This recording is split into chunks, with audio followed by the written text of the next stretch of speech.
মোটামুটি এলাকা কাটাকুটো শেষ, তাই না? পাহাড় ধান যেগুলো ছিল, এই যে ওই যে একটা পাহাড় ধান লোকের,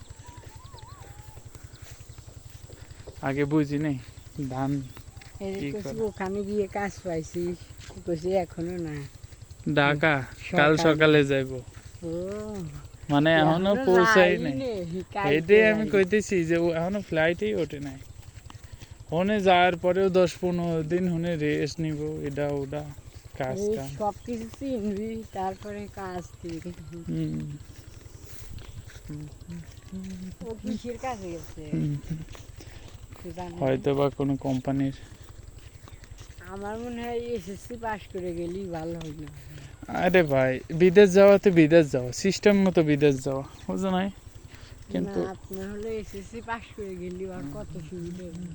হ্যাঁ আসলে পরে দেশে এসে কোনো কোম্পানির চাকরি করে পারবি। ঠিক, হনে 5 বছর হেনে 5 বছর, লাইফ সেটেল। কি কও? 5 বছর না 10 বছর তো থাকবি।